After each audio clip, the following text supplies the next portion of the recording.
Israel retira sus tropas de la ciudad de Han Yunis en el sur de la Franja de Gaza, pero asegura que no es el fin de la guerra. Por el contrario, el ejército israelí dijo estar preparándose para futuras operaciones en la Franja de Gaza, en lo que aseguraron será una larga guerra.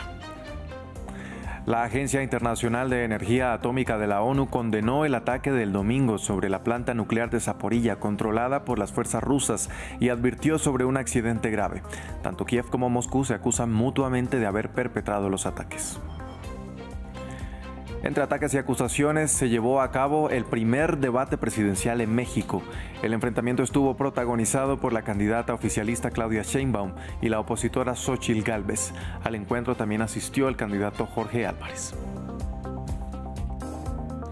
Hola, ¿qué tal? Bienvenidos a una nueva emisión de noticias en France 24. Los saluda Andrés Mesa Muñoz.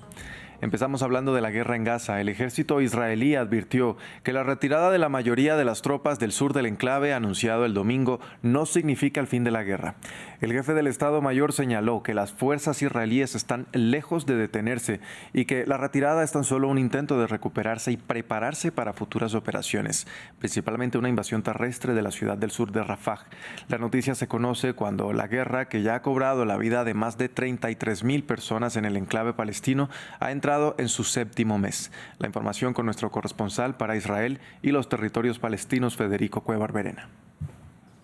El retiro de las tropas israelíes de Gaza no significa el fin de la guerra, es el mensaje que los altos mandos militares de Israel han repetido en las últimas horas, y es que el anuncio de que solo una brigada permanecerá en la franja para asegurar el corredor que Israel ha impuesto entre el norte y el sur ha despertado dudas acerca de los planes israelíes. El ministro de Defensa, Yoav Gallant, ha asegurado que la retirada se da porque, según él, Hamás ya no tiene unidad militar en Han Yunis y las tropas se prepararán para futuras operaciones, incluida la temida invasión de Rafah, mientras que el jefe del ejército, Herzi Halevi, sostiene que no dejarán unidades de Hamás activas en Gaza. Ahora se estima que solo unos 4.000 soldados israelíes están en el enclave palestino, cuando en los momentos álgidos de la invasión llegaron a haber entre 30.000 y 40.000. En la sociedad israelí la medida también ha sido recibida con confusión y algunos analistas se preguntan si esto marca el fin de la parte de mayor intensidad de las operaciones militares. Por su parte, el ala más extremista del gobierno ha rechazado la decisión. El ministro de Seguridad, Itamar Ben-Gvir, dijo que Netanyahu no puede seguir como primer ministro si no invade Rafah, y el de Finanzas, Bezalel Smotrich, le reclama que convoque al gabinete de seguridad. En el terreno, con el rezago de las tropas, algunos palestinos desplazados por la fuerza en Rafah han regresado a Han Yunis, y lo que han descrito y que se ha visto en videos de redes sociales es un estado de devastación y un olor a muerte. Fuentes médicas informaron la recuperación de más de una decena de cuerpos que estaban atrapados bajo los escombros, y algunos ya han podido ser enterrados apropiadamente por sus familiares. Es para estos palestinos también un momento de confusión entre la esperanza de que la presión internacional y las negociaciones en el Cairo lleven a un cese al fuego, y el temor de que esta retirada solo sea la antesala de una nueva invasión israelí a gran escala. Hoy se dio apertura a las audiencias en la Corte Internacional de Justicia en La Haya tras un caso presentado por Nicaragua contra Alemania, en el que se acusa al país europeo de permitir actos de genocidio y violaciones del derecho internacional humanitario al suministrar ayuda militar a Israel en medio de la guerra en Gaza. La parte nicaragüense pidió al alto tribunal que ordene medidas provisionales contra Berlín para que suspenda inmediatamente la ayuda a Israel.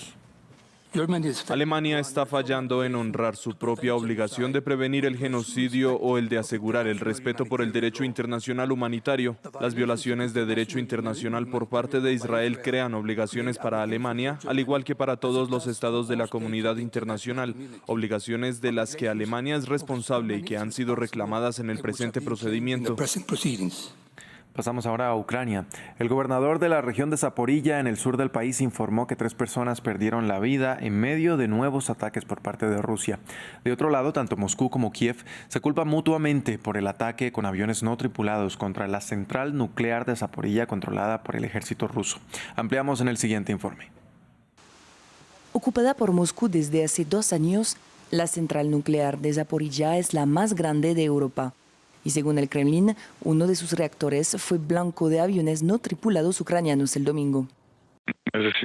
Esta es una provocación muy peligrosa. El personal del OIEA que se encontraba en el lugar pudo presenciar los ataques. Se trata de una práctica muy peligrosa que tiene muy malas consecuencias negativas a largo plazo. Por desgracia, el régimen de Kiev continúa con su actividad terrorista. Ucrania, sin embargo, negó la responsabilidad y su agencia de inteligencia dijo que los ataques podrían haber sido obra de los propios rusos. En cualquier caso, el Organismo Internacional de Energía Atómica confirmó que hubo al menos 3 impactos directos contra las estructuras de contención del reactor principal. La agencia dijo que este ataque no causó daños críticos y que los niveles de radiación circundantes permanecen inalterados. No obstante, su jefe advirtió que las centrales nucleares deben permanecer fuera de los límites. Como dije ante el Consejo de Seguridad de las Naciones Unidas y la Junta de Gobernadores del OIEA, nadie puede beneficiarse ni obtener ninguna ventaja militar o política de los ataques contra instalaciones nucleares. Esto no se puede hacer. Desde el comienzo de la ofensiva rusa contra Ucrania en 2022, la central nuclear de Zaporizhia sigue situada en la línea del frente, ya que la ciudad de Zaporizhia, controlada por Ucrania, sufre bombardeos regulares del ejército ruso. Aunque sus 6 reactores llevan meses apagados, la central sigue necesitando energía y personal para hacer funcionar sus sistemas de refrigeración. México vivió su primer debate presidencial de cara a las elecciones del próximo 2 de junio. Los 3 candidatos asistentes dialogaron sobre salud, educación, lucha contra la corrupción y la violencia contra las mujeres y grupos vulnerables. Sin embargo, las 2 candidatas mejor posicionadas, Claudia Sheinbaum y Xóchitl Gálvez, se concentraron más en ataques mutuos que en exponer sus planes de gobierno. Samuel Salgado tiene los detalles. Avanzar con la transformación. La oficialista Claudia Sheinbaum. Hola, soy Xóchitl Gálvez. La opositora Xóchitl Gálvez. Orgulloso y agradecido. Y el centroizquierdista Jorge Álvarez Maínez debatieron por primera vez cara a cara. Los 3 candidatos a la presidencia de México respondieron preguntas de la ciudadanía enviadas por redes sociales. Claudia Sheinbaum y Xóchitl Gálvez centraron el debate en acusaciones mutuas. Aquí hay un caso de mentira de la candidata, en donde muestra que iba a donar su departamento al Colegio Salesiano. No solamente no lo vendió, sino que no solamente no lo donó, sino que lo vendió a la sobrina de Felipe Calderón por millones de pesos. Tu prueba que presentas es más falsa que tu acento tabasqueño. Subiré a mis redes sociales la prueba del donativo al Colegio Salesiano. Este gobierno que tú representas sacó el pañuelito blanco diciendo que la corrupción se había terminado. Mentira. Hoy la corrupción está peor que nunca. Tu plan C es un plan C de corrupción. Por lo tanto, yo voy a tirar el pañuelito blanco a la basura y voy a aplicar la ley. Por su parte, Jorge Álvarez Maínez del partido Movimiento Ciudadano criticó a ambas candidatas en su intento por fortalecer una tercera opción. Hay que tener autoridad moral para hablar de corrupción. El gobierno de la doctora Sheinbaum le compró a esta empresa sancionada, inhabilitada desde 2020, más de 165 millones de pesos en medicamentos, incluyendo el fentanilo. Hoy este señor es el candidato a senador de Morena por Jalisco. Por eso digo que las campañas se financian con dinero ilegal y que luego, desgraciadamente, eso le cuesta a los mexicanos. Baum, heredera política del actual presidente mexicano, continuó con su estrategia de capitalizar la popularidad de los programas sociales y la política económica de la administración de Andrés Manuel López Obrador. La violencia de género también fue otro tema central. Sheinbaum estuvo en el foco debido a su gestión entre 2018 y 2023 en la capital mexicana. Parece que la tasa de feminicidios en la Ciudad de México del 2018 al 2023 subió de 0.97 por cada 100,000 habitantes a 1.22. Hay que checar los datos del Secretariado Ejecutivo del Sistema Nacional de Seguridad Pública. En el tema migratorio, todos los candidatos defendieron los derechos de los migrantes irregulares, que según datos oficiales fueron más de 782,000 personas en 2023. En otras noticias de México, se espera que este país hoy acuda a la Corte Internacional de Justicia para denunciar a Ecuador por violación al derecho internacional. Esto luego de que la policía de la nación andina irrumpiera en la embajada mexicana en Quito para capturar al ex vicepresidente Jorge Glass por un caso de presunta corrupción, un episodio que generó la ruptura de las relaciones diplomáticas entre ambos países. El personal diplomático de México regresó este fin de semana a su país. Entre tanto, en Ecuador el gobierno declaró que en el país persiste un conflicto armado interno, por lo que ordenó mantener el despliegue de las Fuerzas Armadas. El decreto fue emitido minutos antes de que expirara el estado de excepción que regía en el país desde el pasado 8 de enero. Para ampliar la información, conectamos a esta hora con nuestro corresponsal en Quito, Gustavo Ortega. Gustavo, muy buenos días. Cuéntenos cuáles son estas razones de mantener la declaración de conflicto armado interno y qué medidas de seguridad se mantienen. Sí, muy buenos días. Para el Estado reconoce que todavía permanecen las razones por las cuales inicialmente a partir del 8 de enero se había declarado el conflicto armado interno. De igual forma, él emite un decreto presidencial donde detalla algunas de las medidas que dan cuenta de los operativos que debe mantener el Ejecutivo Nacional para hacer frente a la criminalidad y a la lucha contra el narcotráfico. En este sentido, el decreto presidencial fue emitido el 7 de abril y enumera algunas de las disposiciones, específicamente la permanencia de las fuerzas militares y los cuerpos de seguridad en las calles del Ecuador. Recordemos que el Ejecutivo Nacional solo podía, a través del estado de excepción, llamar, convocar así, ordenar la permanencia de las Fuerzas Armadas en las calles. Y detalla específicamente las Fuerzas Armadas ejecutar operaciones militares para enfrentar la criminalidad y al narcotráfico. De igual forma también a que la Policía Nacional y las Fuerzas Armadas continúen haciendo operativos en las calles y se declara también a las cárceles del país como zonas de seguridad. Andrés. Gustavo, ¿qué actividades vuelven a la relativa normalidad con el fin del estado de excepción?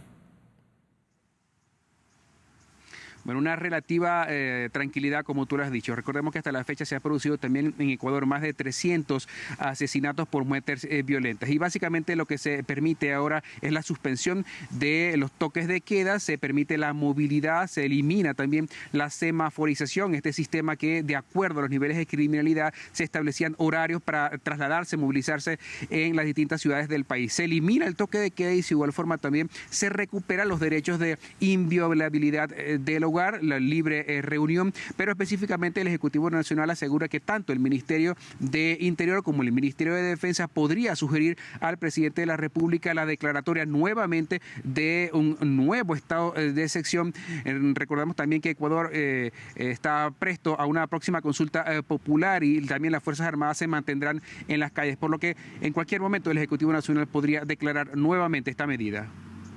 Gustavo, muchas gracias por este reporte desde Quito. Cambiemos de tema. Millones de personas en Estados Unidos, Canadá y México tienen previsto reunirse para contemplar el eclipse solar este lunes, cuando los cielos diurnos quedarán momentáneamente sumidos en la oscuridad al pasar la luna entre el sol y la tierra. El eclipse total visible hoy en Norteamérica puede ser difícil de presenciar debido a las previsiones meteorológicas, pero la expectativa va en aumento. 4 minutos y 20 segundos. Ese es el tiempo que se estima que la luna cubrirá el sol durante el eclipse solar total de este lunes en Waxahachie, Texas. Esta pequeña ciudad al sur de Dallas se encuentra justo en el centro de la ruta de la oscuridad total que se extiende desde México y Texas a través del estado de Maine y partes de Canadá. Y la población del pueblo se ha duplicado con motivo del evento. Estoy muy emocionada. Creo que todos estamos muy emocionados por estar en la línea de obscuridad total. Es una línea muy delgada. Tenemos mucha suerte de estar justo en medio de ella. Se trata del primer eclipse solar total de la región desde 1878. En aquel momento, las previsiones anunciaban cielos nublados, pero justo antes de que la luna se alineara entre el sol y la tierra esa tarde, el cielo se despejó. Los residentes de Texas esperan volver a tener tanta suerte. Sí, hemos oído que se supone que estará nublado. No está claro exactamente cuántas nubes habrá o si serán nubes altas o bajas.